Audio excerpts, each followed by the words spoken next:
Love you.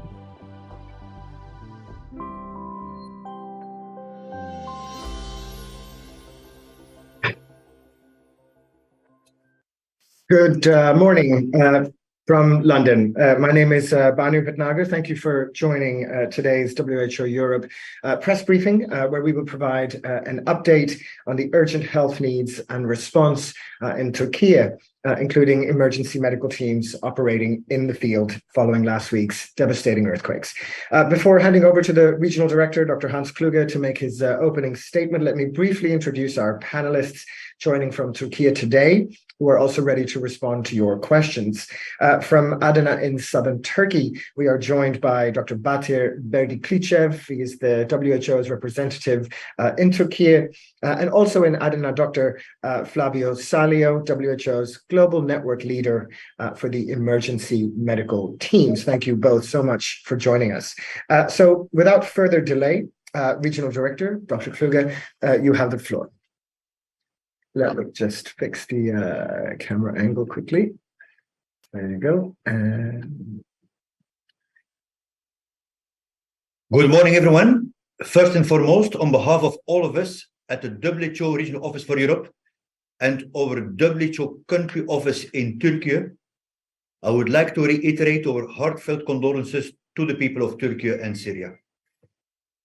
Your suffering is immense, your grief profound. WHO stands with you in your hour of need and always. As of now, more than 31,000 people have lost their lives to the earthquakes in Turkey. The number of injured, almost 100,000 people. Across the border in northwest Syria, the death toll is nearly 5,000. And all of these figures will likely rise. We have at the same time been witnessing miraculous rescue efforts by teams of heroic Turkish responders working around the clock in a desperate race against time. We are inspired by them and draw strength from their efforts. Yesterday, they saved Mare, a young girl living in Adıyaman, from the rubble of a block of flats. She had been trapped for 178 hours. At WHO, we have been urging all parties, government and civil society alike, to work together to ensure cross-border delivery of humanitarian aid between Turkey and Syria and within Syria itself. The needs are huge, increasing by the hour. Some 26 million people across both countries need humanitarian assistance. We, working with many partners, are supporting the massive humanitarian response to save lives, treat the injured, and crucially, help get the health system, particularly primary healthcare, back up and running. However daunting that seems at the present moment. Over the past week, we have dispatched 3 charter flights packed with emergency kits and medical supplies destined for both Syria and Turkey, enough to treat 400,000 people, as well as conduct 120,000 urgent surgeries, and more supplies are on the way. Second, we have deployed technical search teams to the disaster zone to conduct urgent public health needs assessment and support our existing field offices in the area. Third, we have initiated the deployment of emergency medical teams, and fourth, released $16 million from our contingency fund for emergencies to help people in need. Just over a week since this terrible tragedy, there are also growing concerns over emerging health issues linked to the cold weather, hygiene and sanitation, and the spread of infectious diseases, with vulnerable people especially at risk. We stand beside the Minister of Health, Dr. Fahrettin Koca, and the Turkish Ministry of Health, who report that critical vaccine supplies, including against tetanus and rabies, have been sent to the quake zone, and mobile pharmacies have begun operating. In Turkey, an estimated 1 million people have lost their homes and are living in temporary shelters. According to the Turkish authorities, an estimated 80,000 people are in hospital, placing a huge strain on the health system, itself badly damaged by the disaster. The World Health Organization has launched a $43 million appeal to support the earthquake response in Syria and Turkey. But I expect this to at least double over the coming days as we get a better assessment of the massive scale of this crisis and the needs.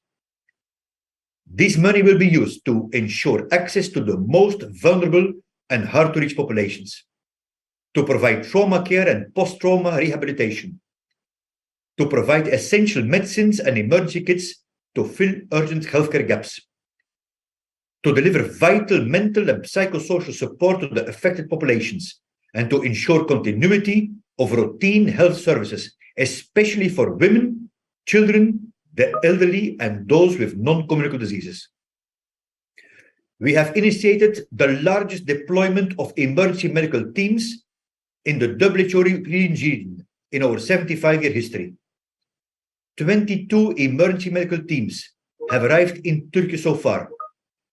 These specialized teams from 19 countries will integrate into Turkey's ongoing health response, providing critical emergency care. Their immediate priority will be to support the many hospitals and medical facilities that have been damaged, working particularly to deal with the high number of trauma patients and catastrophic injuries. Now is the time for the international community to show the same generosity that Turkey has shown to other nations globally over the years. The country is home to the largest refugee population in the world, 4.2 million people from neighboring Syria, many of whom have lost everything again. We are witnessing the worst natural disaster in the WHO European region for a century, and we are still learning about its magnitude. Its true cost is not known yet. Recovering and healing will take time and a phenomenal effort. But I can assure you that the WHO will remain steadfast alongside the people of Turkey and Syria for as long as it takes. Thank you. Thank you very much, Regional Director, for those opening remarks. So without further ado, we will open the floor to questions for the Regional Director or our panelists in Turkey. If you'd like to ask a question, please raise your hand in the system and ask your question. Esmir, please, over to you. Please unmute yourself. Hi, Banu. Thank you for giving me a floor. Director General, you mentioned diseases and what could come after all of this, especially with the health systems in danger in both countries, in Turkey and Syria. How worried you are about that situation, especially with the weather going to the warmer temperatures in the later part of this year, and how you will assist to both countries to deal with all these issues, especially in the cities which are most hardest hit by these earthquakes. Thank you, Banu. Thank you. Ardi? Thank you, Esmir. So the top priority remains on life-saving interventions, trauma care, emergency medical support, search and rescue, because still there are quite a number of aftershocks which you should be aware about. But as you say, that independent actually of the weather conditions, because water and sanitation facilities are also hit, we are increasing public health surveillance and have to be ready for communicable diseases outbreaks. And hence, routine immunization comes into the picture as well.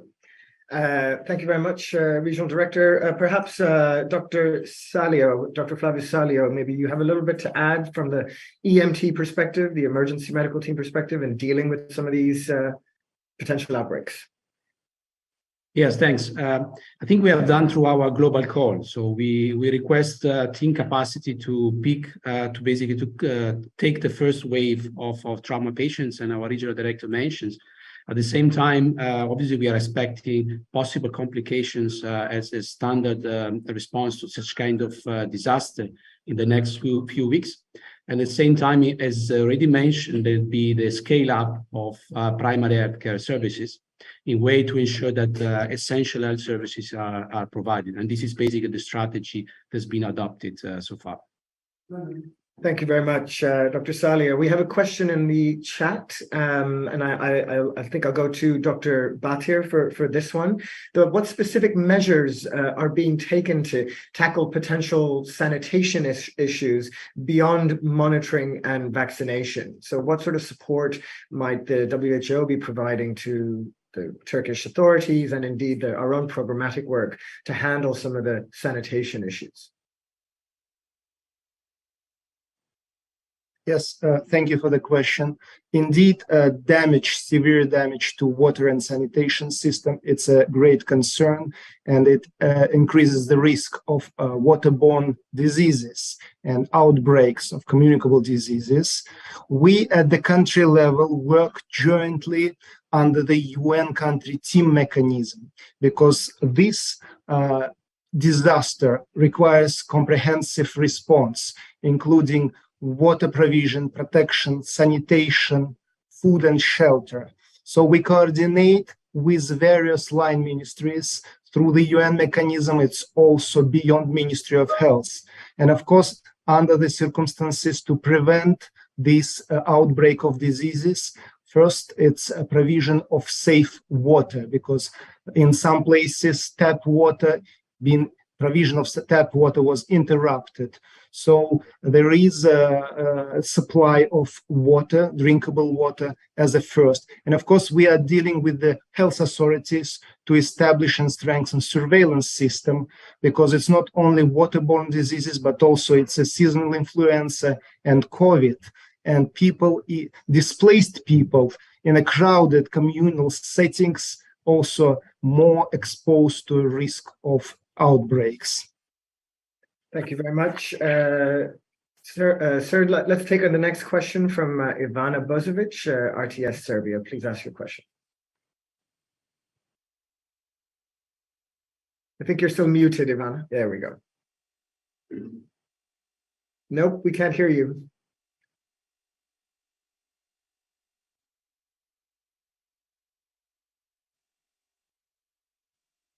Try? No, I'm afraid we can't. Maybe type your question in the chat, if that's okay. In the meantime, I might go to some other questions that we have received from the media while we wait for Ivana's question in the chat. And maybe I might go to both Dr. Berdiklievich and Dr. Salio on this, because we've been getting questions on what some of the expected demands are on the health services, at this time, at this unprecedented time. How does the health system need to respond to this crisis? Maybe over to you first, Dr. Berdiklievich. Yes, thank you very much.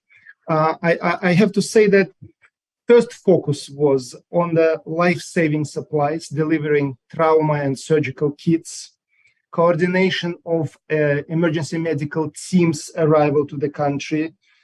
However, the acute phase of the disaster is almost over. And of course, we have other health issues becoming more obvious. It's interruption of routine health services.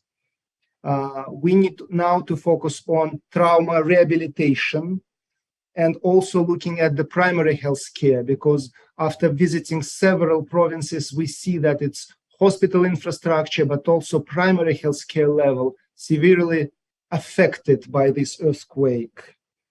So growing problem also surveillance, as we already talked about it, and the possibility of outbreaks. So what we are currently doing jointly with the Ministry of Health, we're conducting rapid needs assessment in the most affected areas to form and identify response plan with the support of partners and donors. Also to mention that growing problem would be, and already we can see that it's a traumatized population. So the need for psychological and mental health services would be increased in this regard. So it's a preliminary period before the reconstruction starts to ensure uninterrupted health services provision and public health services. Many thanks, Batir. Flavio, would you anything to add? I think it's a question of capability and scalability as since the beginning. So I think in the future, what we are expecting is what Dr. Batir already presented. Primary care services as entry points, as a way, obviously, to ensure that the services are provided, and then increasing the level of coordination in which, in the way we're going to match the gaps, identify with available resources and capability in the field. Many thanks, Flavio. So we'll take Ivana Bozovic's question, and Ivana has asked, what impact do you expect on mental health, and in terms of what you have noticed, what you've observed, and how can WHO help? Regional Director, will go to you first. Yes, as a principle, Ivana, mental health conditions increase in all emergencies for obvious reasons, direct or indirect impact.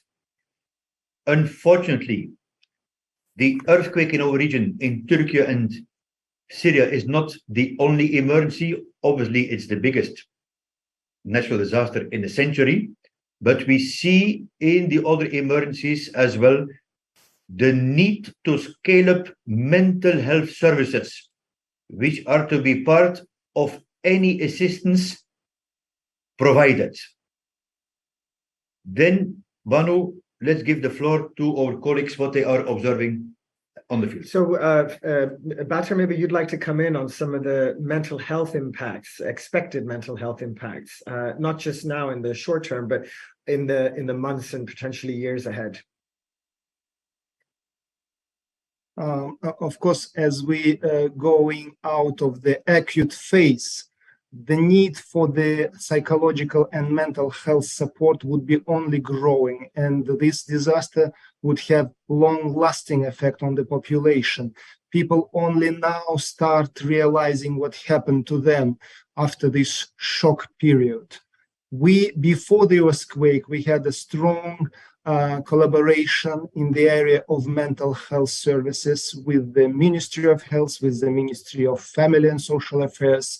What we can do, and we're negotiating currently with the authorities, it's a trainer of counselors so that they can organize these services and reach population in the affected areas, but also there are many people who were displaced to other areas of Turkey, and they would also need to be reached with that services. Many thanks for that. There's a question now here from Tracy on death tolls. I think this might also need, well, it could be to Flavio or Batir, but when it comes to the numbers we receive, how are they calculated? Who is reporting the death toll?